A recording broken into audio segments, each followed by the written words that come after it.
Welcome everybody to this video presentation of mine on Russia as the bear in Daniel 7:5.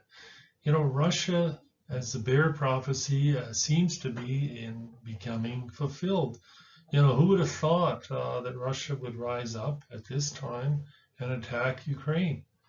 But guess what? The Bible does prophesy this bear, and that's the symbol of Russia, rising up on one side and has three ribs in its mouth, and it's supposed to arise and devour much flesh.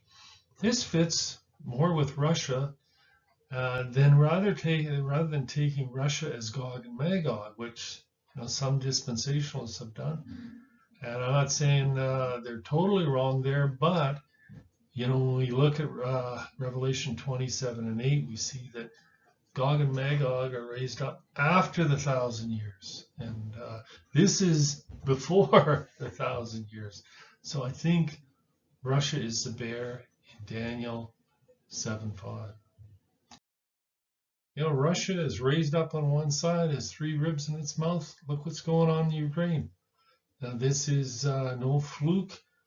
If we don't see that, then we're blinding our eyes to what is happening right in front of us. And nothing's really stopping Russia. In Daniel 7:5, it says, "Behold, another beast, a second one resembling a bear, and it was raised up on one side and had three ribs in its mouth between its teeth, and thus they said to it, Arise, devour much flesh or meat." We know that this was supposed to be the Medo-Persian Empire. But since it ended, it ended in, after Greece destroyed it in 330 or something. And so that was the end of it. And the Babylonian Empire, which was the lion, that ended too. And the Greek Empire ended, and then the Roman Empire ended. So these are not just, back then. Daniel is a prophet, so he's prophesying of the things which are kept, hidden until the time of the end. And this fits with Russia represents media then, not present-day Iran. So here we see it in another prophet, Isaiah. This is prophecy about Babylon.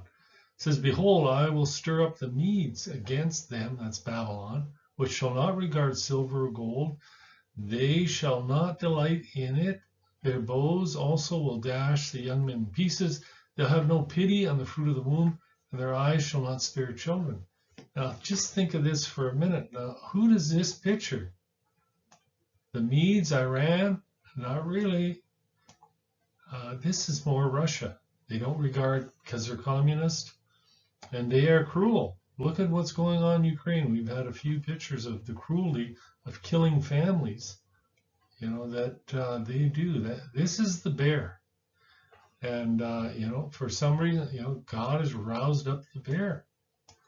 And what's in this word roused is stirred up, and it means to arouse, or kind of like get mad. And I think what's really caused this is the West trying to turn Ukraine into a NATO alliance country.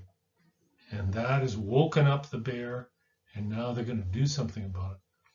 And so this is fitting in with end time prophecy. This is something we never really thought was coming, and boom, here it is. So we are right at the very end here, getting in this last 7 years. Now, Jeremiah 50 again talks about it. "Behold, a people is coming up from the north, and a great nation, and many kings shall be raised up from the coasts of the earth. They shall hold the bow and the lance. They are cruel." I wonder who that is. "And will not show regard for the pity on the womb." This is Russia, and they are cruel. They have no mercy on the womb. Fruit of the womb are women, and how are they? They are from the north. And this is talking about this people coming up against Babylon, the daughter of Babylon. Who's the daughter of Babylon? Well, who's coming from the north? This has got to be Russia the bear against the U.S., the lion with eagle's wings, or the daughter of Babylon. See,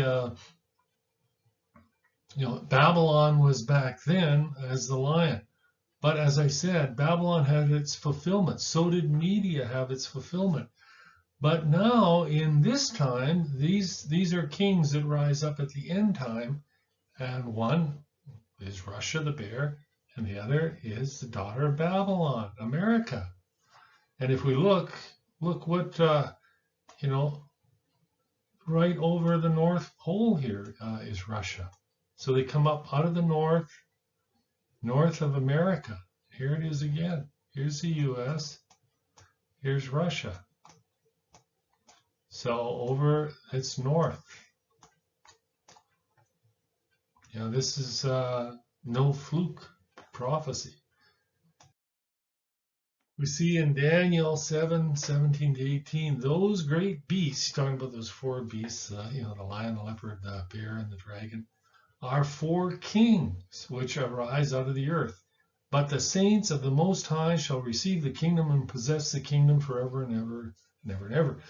So he's saying these four kings that shall arise. When shall they arise? Well, at the end. And that's why Daniel had it sealed up. But the saints will receive the kingdom, you see.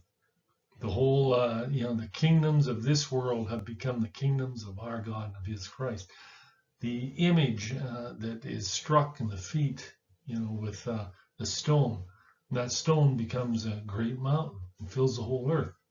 So that's what we're looking at. This is end time stuff. It's not, as we said, ancient Babylon, because they had their end. So here we have another one in Jeremiah 51:1. Sharpen the arrows, fill the quivers. The Lord has aroused the spirit of the kings of the Medes. Here they are again. And here's this word again, arouse. In Hebrew, the word is That's what it is, It's used about 3-4 times about arousing somebody from the north, arousing the kings of the Medes. As I said, who's Medes? That's the bear.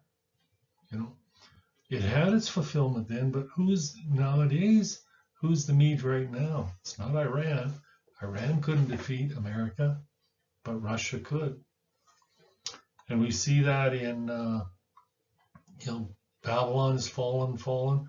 We read that in Revelation 18, So there is an end time Babylon, and it's a very rich, powerful nation, and that's America. And so here's what we're setting up right now. Who's head to head here? Russia and the U.S. Ukraine's just part of the the battleground, but the U.S. is pushing Ukraine to join NATO, and Russia is trying to keep the Ukraine from becoming part of NATO. So it's a battle between Russia and America. So Russia's on the move. This fits more with Daniel 7:5, not Gog and Magog, because Revelation 27:8 makes it clear that this Gog and Magog are raised after the 1,000 years, after the millennium. So this is the bear. This is, I think we need to recheck some of this stuff out, because there's other beasts there. There's the leopard, and then there's the dragon. And so all these are these four kings at the end of days. So, we're just going to have to watch and see what goes on, what Russia does. But if I see what's really happening here, then this looks like not good for America in the end. So I hope you enjoyed this video, and I hope that you keep watching some other videos and keep looking up. God bless. and subscribe to my channel. Thank you.